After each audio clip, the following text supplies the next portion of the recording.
My higher vision is for peace in the world through empathy and communication and emotional intelligence, so we can really understand ourselves and be there for ourselves and be there for others. And I think if we can do that, then, there's hope to bring peace and happiness. I know it's a big ask, but I think if everybody does that, then this world will be a happier place to live in. Welcome to I Share Hope, the podcast where world leaders share their real stories of hope and how you can use actionable hope to start changing your life today. And now, here's your host, Chris Williams. Andrea. Hi. How are you? I'm good, thank you. Good. Thank you, and how are you? Excellent. Well, I'm Chris Williams with the I Share Hope Project. It's so great to talk to you. Thank you for your time. Yeah, you're welcome. Thank you. It's a great privilege to talk to you. Good to meet you too. Say it again. I said it's good to meet you too. So you're in the UK right now, correct? I am, yes. So just give me 1 second. Take your time. Sorry. Can you see me okay? Absolutely, I can see you, yeah. Looks like a beautiful day where you are. It looks great out there. It really is. It's beautiful. It's a lovely, bright, sunny day. It's been cold here, but the sun's shining, and I wanted to do the interview with you so you can see, well, what I connect to is nature. So I thought, where better than to let you see my garden. There it is. Oh, beautiful. Yeah. Wow. So where exactly do you live? Are you in London? I'm in London, yes. That's great. I'm in East London. Okay. East London. Fantastic. Yeah. What a great space. So is that I don't know my way around London very well. Is that a fairly large yard? I mean, you have a great space for a garden and East grass London, and everything. you know where the Olympics were? Mm-hmm. Stratford. Yeah. The Olympic Games. I'm about 10 minutes from the Olympic site. Great. So it's a good location. Yeah, no kidding. That's fantastic. Good for you. That's fantastic. Good for you. You know, I'm getting a lot of echo. I can hear myself talking and you're... I can hear myself talking. Do you want to call me back? Should we try and call... Yeah, let me call you... Call me back? Let me call you right back. Let me call you right back. Yeah, I think so. Okay, sounds good. Hi. Okay, Andrea. Can you hear me this time? Is that better? I think so. Let's see what happens here. Yeah. Okay. I'm not hearing myself too much there. That's great. Excellent. So, Good. Okay. so I'm reading more about you, and you've done a lot of stuff. I'm really curious about. So you're an English psychotherapist and the author of the mood cards. It's a deck of 42 mood cards with 42 moods. Better way to say it. It's a full deck of cards, 42 moods, and they help work through self-awareness, empathy, connection, emotional intelligence, and healing, and so many more things. I've heard of this before, and I've been involved in enough counseling to know the value of this. But how in the world did you come up with this? Well, the idea started about 6 years ago. Mm-hmm. I was in my therapy room, and I'm really aware that there's so many people that find it difficult to connect to their moods and emotions, and they know they feel bad. They don't have the vocabulary to pinpoint how they feel, whether they feel angry or hurt or resentful. So I was looking for some images that I could help them to just look at some very simple images of a mood or emotion. And at the time, I had a very scruffy piece of paper that I'd been given when I was at university some sort of 17 years ago. And I was handing out this very scruffy piece of paper and not being very organised. Didn't have a photocopier. So I was thinking, this doesn't look very good. I need to get some decent images. So that's how the idea started. It started by seeking to buy. I actually wanted to buy some images. And I looked online and there was nothing available online, which was really annoying because I was quite busy and I just wanted to buy some images. And so I couldn't, and I forgot about it. And, then it kept coming back to me. I need these images. I really wanted just the images in the beginning. And I thought, well, I'm not an artist. And although I want them to be simple, I don't have those skills. create the images. So I looked for an artist, and I put adverts online to say, I'm looking for an artist to work on a project. And I got lots of replies, and a lot of very, very good artists contacted me to work with me. But their art was, although it was amazing, it was too complicated for what I needed, and I knew what I wanted. And eventually I did find the right artist to work with, the lovely South African lady, Stacey, a lovely girl. And it was like she just clicked with me straight away, because I said, this is what I want. And I was showing her the face, for example, I was showing her a face for fear, like, a face. And she's like, I know what you want. You just want an expression of the face, because this was before emojis and emoticons. This was before smileys. This was way before that. But she just got me. She knew what I wanted, and I said, "Look, this is what I want." And we started to work on the images. And then during that process of working on the images, I started to think, because originally I was going to just put a mandala on the back, but I thought, well, hang on a minute. I'm a therapist here. I can do more than just give people a face. I can work. I can do what I do in the therapy room. I can take it out and take it further and bring the work out. So I started to think about how I can do that, and using, because I'm an integrative therapist, I'm also a hypnotherapist and a healer, I wanted to integrate all of that into the cards. So I started to work with the little images, and I imagined that each little image was a client in my therapy room, and I started to, this sounds crazy, may sound crazy, but I started to talk to the images to see what they needed. Sure. And then the process started from there, really. It built that. So every image in the box, this is the box, by the way, that's the box. Absolutely, yeah. And these are some of the images which I've just picked out for today because they connect to hope. Absolutely, But each of these little images, like acceptance, for example, love, every image that is in the cards, I've talked to those images to know, to sort of be guided, and I do feel I've been guided in this work to see what's needed in terms of how I can help people to engage with the emotions. So, for example, I use at the back of the cards, there's 3 questions on the back of each card, and they're based on cognitive therapy. What cognitive therapy does is it helps people to engage in the logic and the behaviour. So it helps people to actually look at what's going on and then explore that deeper, and then look at an action point to move people forward. Absolutely. So even positive emotion can still take you forward even further. And if you're working with a negative emotion, such as resentment or anger or hurt, it helps you to work out in your head how you actually coming to acceptance of that's where I am. Because understanding that that's where you are and naming it is very healing. Just that process in itself is healing. But then taking it one step further and looking at how you can take forward. And then the back of each card, I've got an affirmation. On the back of each card, I wrote an affirmation. You were saying how the cognitive therapy process, you were engaging people's logic and helping them go through the steps, the different potential feelings and thoughts on the back of the card, and then giving them some action step that help them move forward. Can you talk about that again?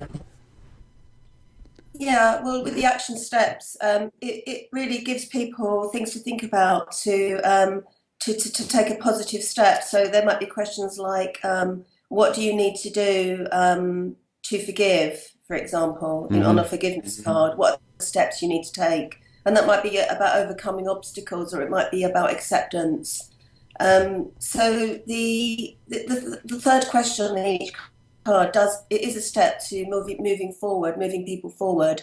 And then the affirmation really embeds the thoughts and beliefs into your system, so you are really feeling it. You're really feeling this new way, this new perception about whatever situation it is that you want to explore.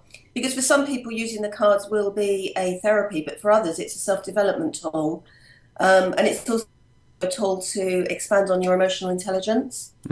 Because with emotional intelligence, I know there is a lot of work around on emotional intelligence at the moment, but I guess I'm coming from, let's just get in there and understand ourselves, never mind about trying to work other people out. I think the best way to understand emotional intelligence is to understand yourself and understand your own moods and emotions.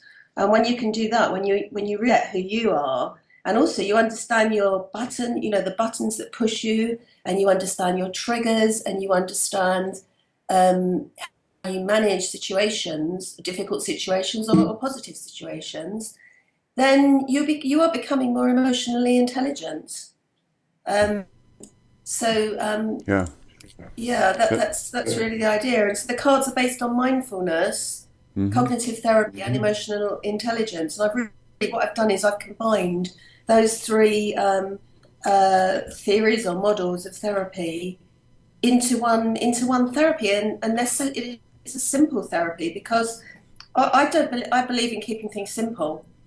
I don't believe in psychobabbling and confusion, and I don't want to put people off, because I've created these cards to be used by just the everyday person, just a kid of 8 could use these, and kids actually love them, by the way. I bet they do. They're so cool. They love them. But when I've done some mind, body, soul event and with the cards and talks and workshops, and children they just want to pick them up and talk to their friends, because I don't know how it is in the States. Where are you, by the way? Where are you based? Memphis, Tennessee.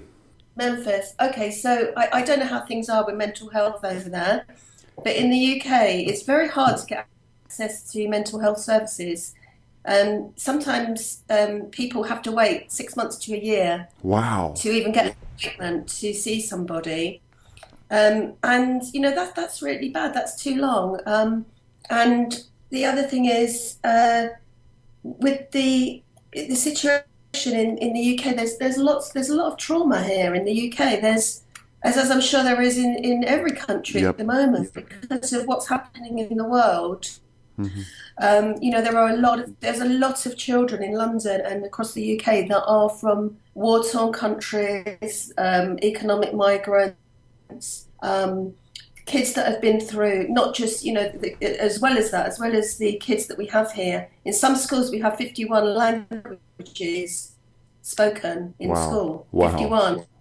If you imagine that, that's difficult enough for kids to come in, and for teachers as well, of course, but you have to come in, you're coming in from somewhere else, and you have to learn a new language, but you're also coming in with all of the emotional traumas or baggage that's actually brought you into that school or into that city. And then, of course, as well as that, you've got many families now are not, you haven't got mums and dads together, maybe like it was 20, 30 years ago. Right. So you have a lot of people are coming from broken families, one-parent families, dysfunction, addiction, alcoholism, all sorts of. There's a lot of problems. I'm not trying to suggest that England is any worse than anywhere else, and I guess I see it because I'm a therapist, so that's what that's what I'm working with all the time. So that's my world, really. Sure. It's not necessarily representative of how it is. Well, actually, London. No, actually, that's an impression of London, because London's a fantastic city. That's a really good point. And the things you're mentioning that are there in your city, in London, are the same everywhere in the world. And we experience the same things here in the U.S. And unfortunately, in many ways, society is finding new ways to traumatize us or give us things to think about that aren't helpful. But that's why we're calling you and interviewing you. We've not interviewed very many therapists or counselors, psychologists, psychiatrists, and anybody in the mental health field. And I really wanted to do that because we're interviewing, as you know, 1,000 people from around the world and trying to get a true cross section of global population, not just in in race and where you're from, but in what we do in a daily life and how we interact in our communities. A real cross-section of the people that are really out there in what we do and how we act and live. So I'm really excited to ask you these questions because I want to know from your vantage point, you as a person, not just a psychotherapist, but you as a person. The situation is different. Yeah. You do happen to live a daily life that's probably a little more aware of the hardships people face. And so, yeah. That's true. But also the joys that people face. Absolutely. Well. Yeah. Because, when I'm working, giving 100%. But when I'm not working, I'm not working. Right. I'm doing a lot of self-nurturing and, I love to walk. I walk in the forest every day. Mm-hmm. I start my day with an hour. I go for an hour walk around the lake and the forest, and it is absolutely beautiful. Oh, so I do a lot to nurture myself because I think that's so important. right. I agree. To do that, because otherwise it'd be very difficult to do the work. I think if I didn't have that balance. Mm-hmm. Oh yeah, I agree. Well, can I ask you these 5 questions?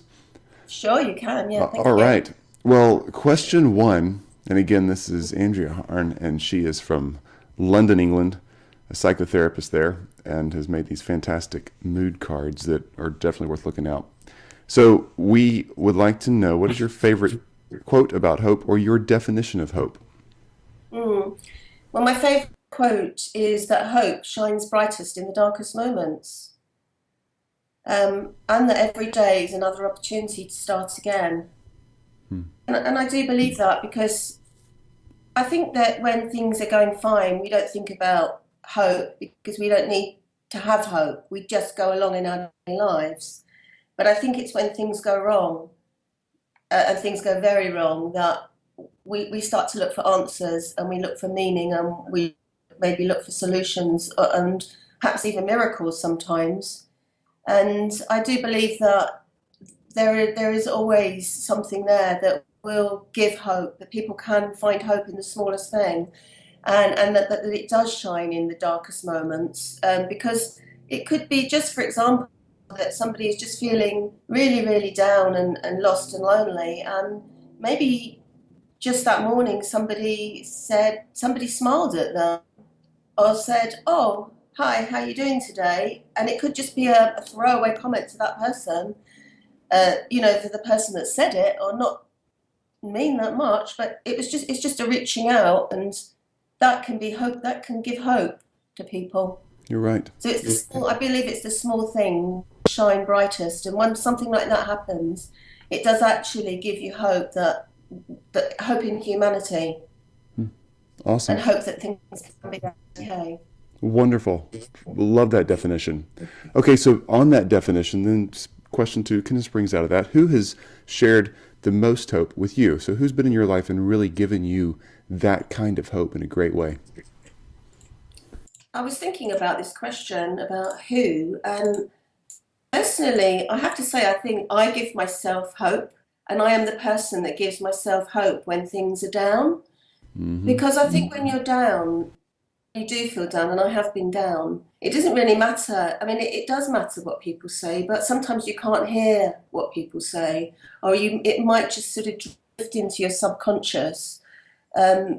But at the end of the day, for me, it's always been me that has given myself hope by thinking positively, by saying, that's it, do something, make a change, or look at this other opportunity, look at something else, just take my focus away. And so I have to say, I think I am the person, for me, that's given myself the most hope.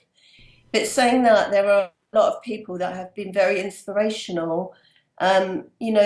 People like Nelson Mandela, for example, and I'm sure lots of people do mention him. But, just the way that he was locked up for all those years, and that when he came out, he didn't hate, he didn't want revenge. He just wanted to move forward. He just had a peace about him, a way of being, that I found that very inspirational. And another person that I found has been inspirational is a psychologist called Viktor Frankl.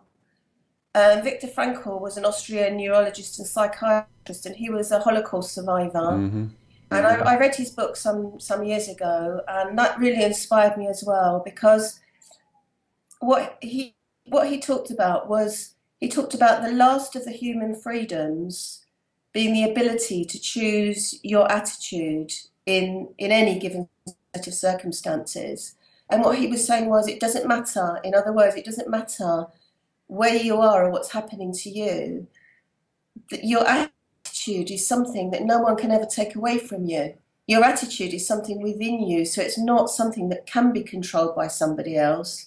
It is within your power to have an attitude that you choose. And of course, if you have an attitude of hope or of belief, or even of just gratitude, or an attitude of the beauty of life, or life can be okay, or there are some lovely things that we can connect to in life, that can actually make you feel better as a person just by changing your attitude.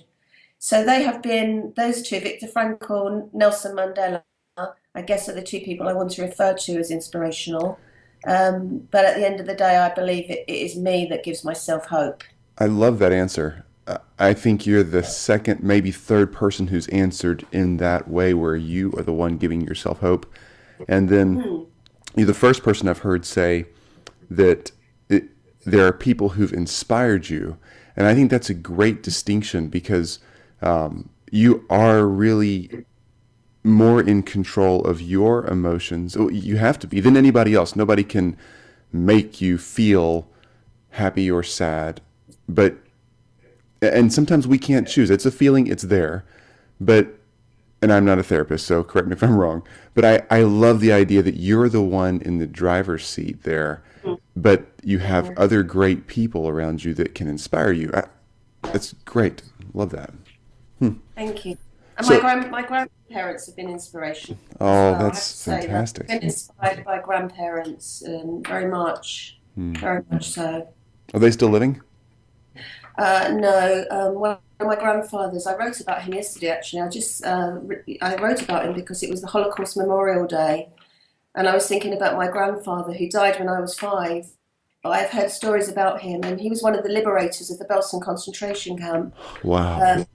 Yeah, he was in the British Army, and he was a translator in the British Army.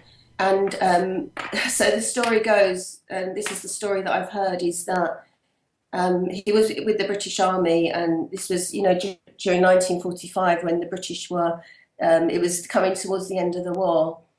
And he was with a troop, and they came across a lot of looted gold, a lot of looted gold. They came across this, and he came across it, a lot of gold. And my aunt said to me that once about him, this was his sister, and she said, your grandfather could have been a very wealthy man. I said, what? Really? What do you mean? She said, well, he came across a lot of looted gold and treasures when they were going through Germany at the end of that war. And she said he had this gold and treasures and all sorts of things. He had it on his person. And he was part of the army, British Army, that went into Belsen. And she said he was a really, she said, he gave everything away. He gave it to the survivors. He gave them the treasure. He gave different people the treasures. And he came back.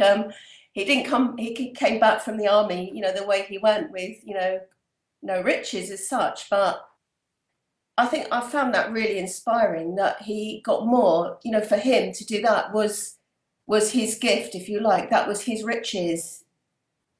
And I found that really moving. And I think that's been a big influence on me as well. That's fantastic. That's beautiful. Wow. What a hero. Wow.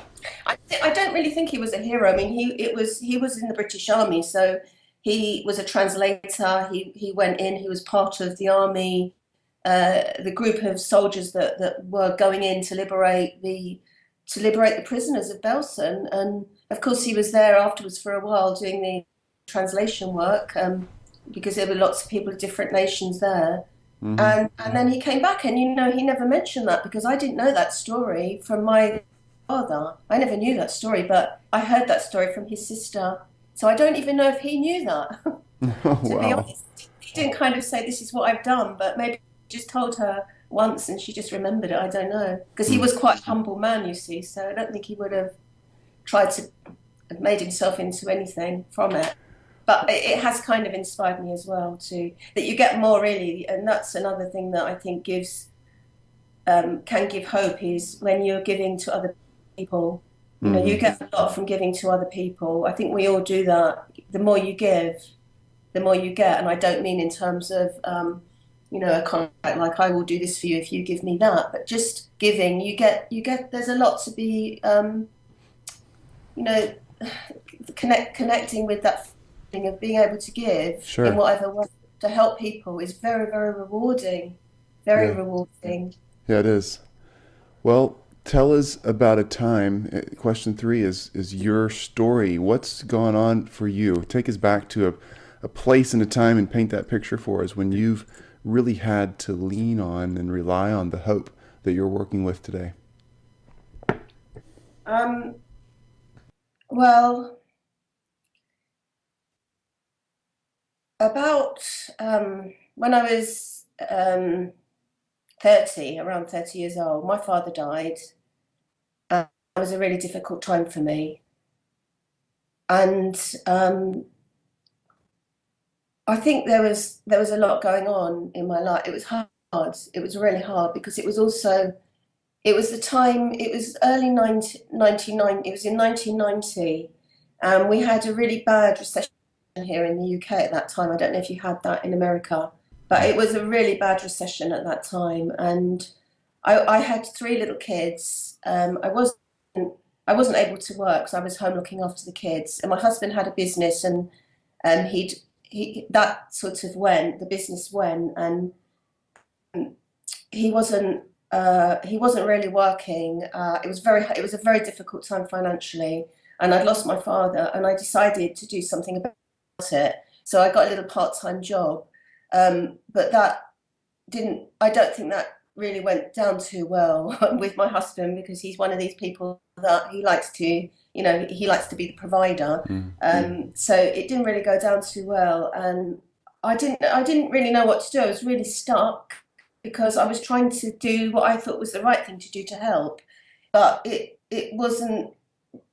It just was it was a difficult time for me, really, trying to keep everyone happy and do what I could.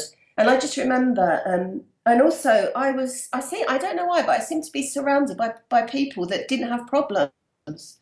So it felt like we had a problem as a family.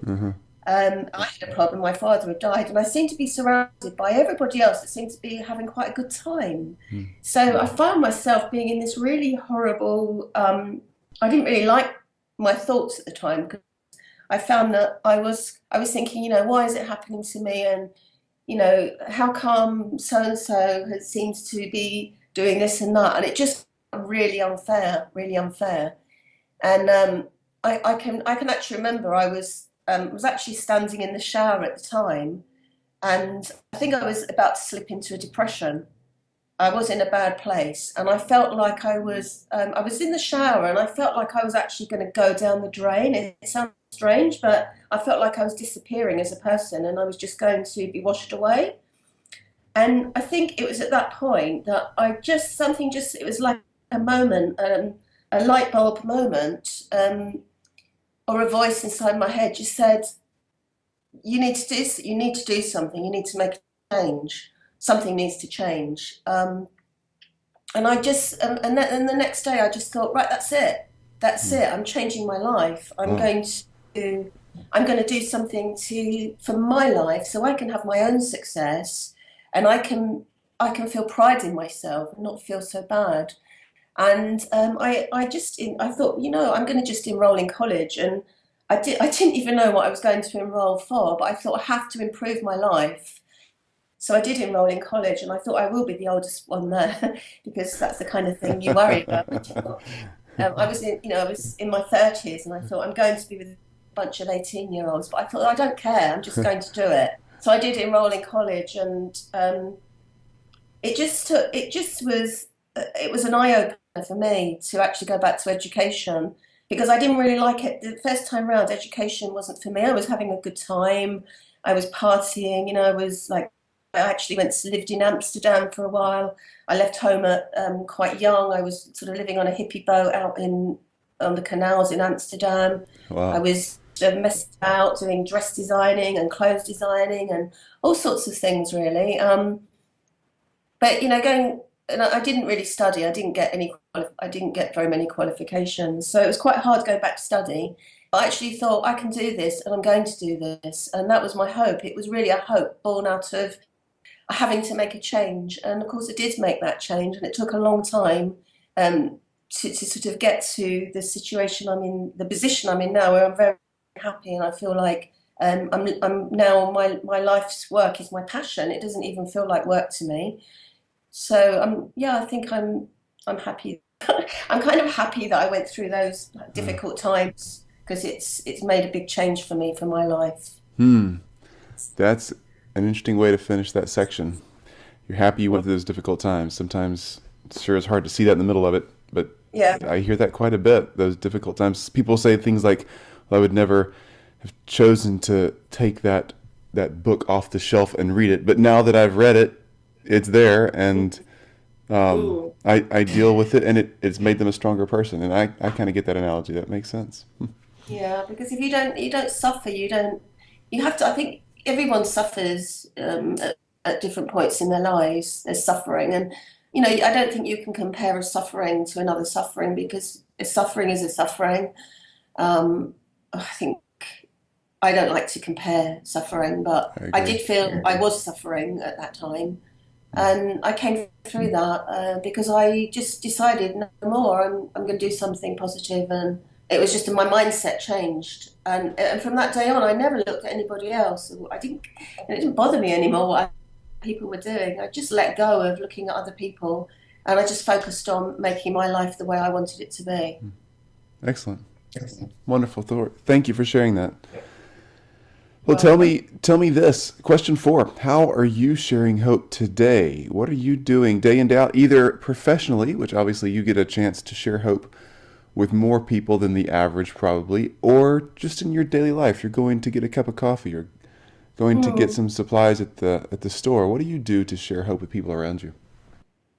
in my work, obviously with my work and my clients, I am working with them and, you know, always trying to share hope with them and give them hope. And I do see hope in people. I always see the goodness in people, and the beauty of that person. It doesn't matter what they tell me and where they've been. I can see that they deserve to live the life that want. So I see that hope in others, and I think me believing in them really helps people to come through whatever it is and believe, and then start to believe in themselves as well.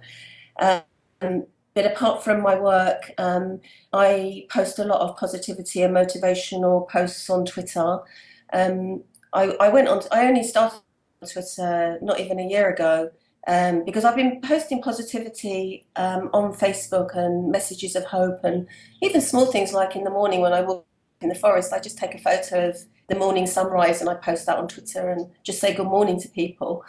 And then I thought, oh, maybe I need to do that on Twitter, because the mood cards came out, and I thought I need to connect with more people. So I went on Twitter about a year ago, posting positive tweets and messages and, you know, philosophy of life, psychology, healing, all sorts of things. And I've got a really good following on Twitter now, and people are interacting with me. So I like to interact with people. So that's something I do. Other things I do to share hope is I write about truth. I talk about truth. I never try to hide. I'm real, put it this way, I'm very real with my messages and my posts. And I think that gives hope to people, because I think there's a lot of false things, you know, a lot of things are false, and portrayals are quite false. But I think that you have to be real. I think it's really important to be real and to be vulnerable, because that gives people hope as well. Other things I do, I like to sponsor people that I know that are raising money for charity. because I think it's really important to encourage people that are doing good things. So that's important for me as well, to give donations for charity, where when people ask me, I'm normally pretty good. I will sponsor people for charity and to encourage them. I also run workshops for charity. For example, I raised nearly £1,000 for breast cancer by running a workshop on emotional eating. Wow. And I did just after Christmas. So sometimes because I do run retreats and workshops, by the way. I go to Glastonbury, which you may know about Glastonbury. Mm-hmm. Yes, I do. But go ahead and explain for the rest of our listeners. Yeah. Glastonbury, I mean, people think about Glastonbury as being the Glastonbury Festival, which of course is a fantastic and amazing festival every year in Somerset. But Glastonbury, the town of Glastonbury, is a very spiritual. It is a very, very spiritual centre. I mean, it is the heart chakra. Well, I call it, other people would refer to as the heart chakra of the world, because the earth around it's sacred land around the Glastonbury area, and you've got the crossing of ley lines. The ley lines underneath the earth are the spiritual paths that have been walked for many centuries, and the energetic paths running underneath the earth, and the ley lines crossing Glastonbury, and it's very, very powerful energy in Glastonbury. So if you're ever in the UK, go and see Glastonbury. Go see there and go climb the tour. It's very powerful. It's a very powerful space for healing and for self-development and connection. And that's where I choose to run my workshops and retreats. And sometimes I might do them. I do them because I like. Because it's just nice sometimes to not be just one-to-one with clients in a room. It's nice to work with groups. And so sometimes when I do that, I run them. I do give money for charity. There's an ashram there that I work with down in Glastonbury. Yeah, so I like to give away some of what I earn, and that feels right to me actually, because I do feel very blessed for being able to do what I do, and that's lovely. Sounds like you've got some of your grandfather in there. Well, I mean, I've got a lovely, I have a nice life really, and I don't. There's nothing I really want that much other than to just enjoy going for walks and eating nice food. And I don't mean like eating caviar, because I don't like kind of thing. I mean, a nice meal to me is just sort of a home cooked a meal, right. Just a home cooked dinner. Really, that's fine, and I'm happy with that. So I don't seek riches really. Riches for me are being able to just have freedom to talk to people and to connect with the trees and the grass, and I like to connect with angels and guides as well. I work with angels and guides in my work. Wow. I do believe I'm supported by angels and guides.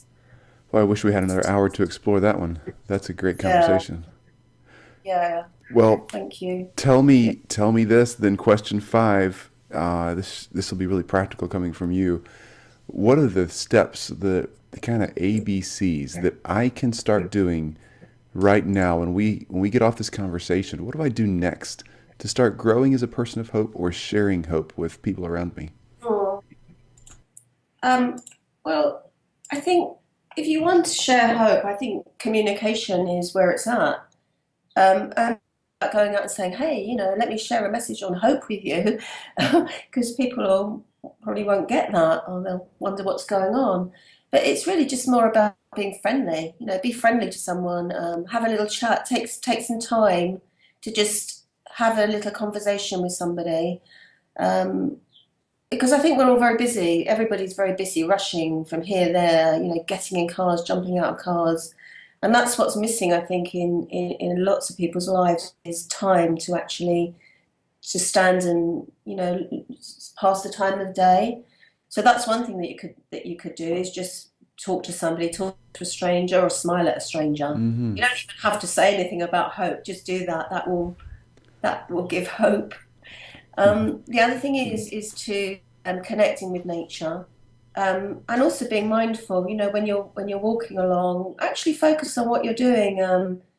Connecting to yourself, connecting to your footsteps, hearing the birds sing, looking at the leaves on the trees, blossom, even sharing that, say, hey, it's gorgeous out today, or look at the blossom, it's amazing. Or, I mean, I do that all the time, and I think people sometimes might get bored with me talking about trees, but, I don't really care because I love trees. A lot of the time I'm doing it, for me, because I just want to share the joy of trees and flowers. So the other thing you could do is, be kind to yourself, be kind and accepting of yourself. And because I think everything starts with you. I don't think you can do this with other people or say to other people, what you need to do is, for example, sharing. What I'm trying to say is, work on yourself, don't try to work on others. If you feel good within, if you feel happy within, then that will shine in your energy, in your aura, which is the energy field around you, will be so positive that people will pick up. Even being near you, they will pick up on your energy and your positivity. And they will get that, they will feel that. They will feel that without you even having to give anybody a message. It's just about really working on yourself. And the way that I do that is I connect to nature. I try to go with the flow of life. So whatever is happening, that's just how it is. That's how it is. There's no point in being, it's okay to be upset, but don't be upset for too long. Just be upset, but acknowledge that. Oh, I'm upset about this, but that's it. Now it's nothing I can do. It's happened, and then just move on. I look for synchronicities. I do look for synchronicities, and one thing I do a lot of is I listen to song lyrics. And I take a lot of meaning from song lyrics. So I think that's another thing that inspires me for hope as well. Listening to what other people have got to say in words or songs, and I do believe that what will be, and I think that's a good philosophy. And what you put into life is what you will get out. But you don't do it to get things out. You just do it because you do it. You be nice to people, be kind to people, be compassionate, forgiving to yourself. Listen to people. Listen to old people. Old people tend to get old people don't really always get the respect they deserve.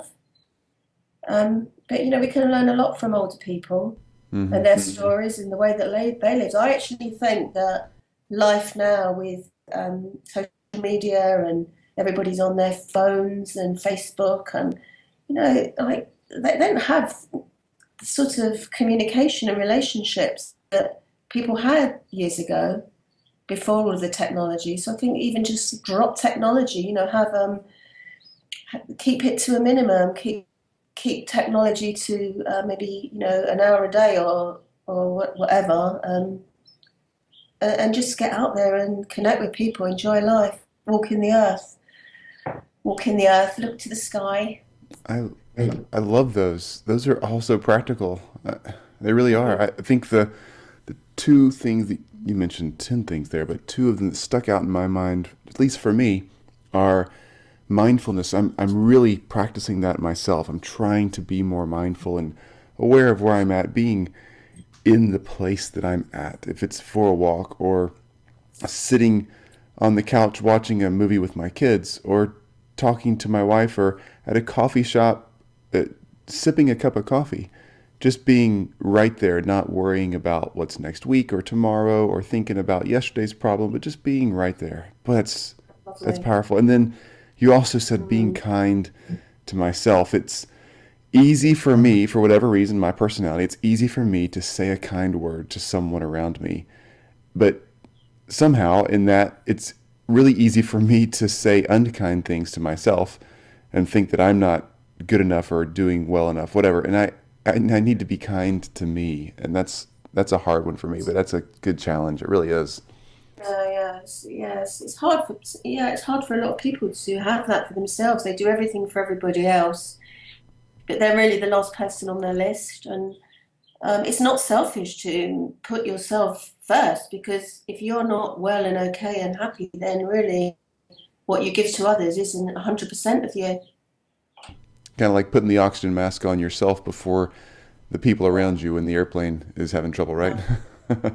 Right. That's a really good metaphor for it. I like that. Okay, well, Yeah.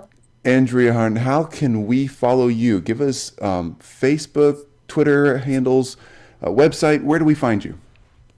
Okay, well, my Facebook is Andrea Harrn, psychotherapist. Okay. My Twitter is I've got 2 Twitter accounts. One is @the Mood Cards, and the other one is @Mood Cards. And then I have a website I've got 2 websites, www.themoodcards.com and www.andreaharrn.co.uk. The Andrea Harrn website is for my counselling and psychotherapy, but I have got a lot of articles. I've maybe got like 90 or more articles on there about all kind of stuff that is relevant to psychotherapy and problems that people bring and life problems. And the Mood Cards website is about the mood cards and specifically about moods and emotions. And there's quite a few articles on there now as well. Excellent. And I post a lot of things on Twitter. I mean, I only started in Twitter in not even a year ago, and I have maybe about 16,000 followers. Wow. In a year. Wow. Yeah, I know. I'm amazed. 16,000 people following my posts now, because I get people say to me, "Wow, thank you so much for your post. Your post was just what I needed," or "Your post really helped me to think about my life," and all sorts of things. And that's something that I put out for people. I'm not doing it, for anything back, really. It's just what I'm doing. That's what I want to do. I've been doing it for years on Facebook anyway, and now I'm doing it on Twitter. So Wonderful. Because I just want to say that my overall aim in promoting the mood cards is to promote more peace, empathy in the world, because I do have a higher vision. My higher vision is for peace in the world through empathy and communication and emotional intelligence, so we can really understand ourselves and be there for ourselves and be there for others. And I think if we can do that, then there's hope. There's hope to bring peace and happiness. I know it's a big ask, but I think if everybody does that, then this world will be a happier, better place to live in. I couldn't think of a better way to end our conversation than that. Wow. What a great way to sum up what you're doing and what we can all be doing. Thank you. And please, if people do follow me, please retweet and share, because I'm posting. Oh, I'm also an influencer. I was invited to be an influencer on the Tweet Jukebox. Wow. Fun. Yeah, I know. I'm an influencer now, which is amazing, because I still don't really know how to work Twitter. So I mean, I know there's loads of things that people do on Twitter, but I don't really know what they are, and I haven't really got time to find out. And in a way, it doesn't really matter, because I'm just putting out what I'm putting out, and I've now been asked to be an influencer, and I'm posting tweets on love, peace, and healing on the Tweet Jukebox. Love it. So people share those tweets on there, and Love it. Well, Andrea Harrn, we will definitely be following you. So, and if you're looking for her online, Andrea's Andrea, Harrn is Harrn. And I have found all of your social media channels super easy to find. You're everywhere out there. Obviously, you're doing a lot of great work, so people are paying attention. Thank you for sharing hope with us today. I really, really appreciate that. Thank you. I wish we had more time to talk. I have to go here, and I know you do too. You've got a very busy practice in life, and you need to get back to you time. I think your day is over, and probably time for you to spend some time on you, not on the rest of us. But you've been a real treat to talk to. Thank you, Andrea. Thank you, Chris. And I think it's lovely what you're doing as well with your Share Hope. I mean, it's a really good thing that you're doing. And I have looked at some of the other interviews and the people that you have on there, and I think it's great. And I think that if it can make it will make changes to people's lives. So well done you for doing this project, which must be taking a lot of your time as well. But it's a good thing that you're doing. Well done to you, and I'm happy to support you to share hope. Oh, thank you. It's my version of walking through the woods. Probably this is what pours back into my life. I'm the one who gains more than anything else here. Sometimes I think it's a selfish little project because I'm the one every day who I think, boy, I get so much out of this. It's changing my life, and it really is, and it's because of people like you. For hope, what is your plan, Chris? If you don't mind me asking, what's your plan with I Share Hope? Here, I had a couple of goals, and we've already hit those goals. So we did that within a few weeks, and I think this will take about 10 years. So the goal was to have a community of people around me that were talking about hope and engaging in that concept, because I was in a really hopeless time in life when I started working on this.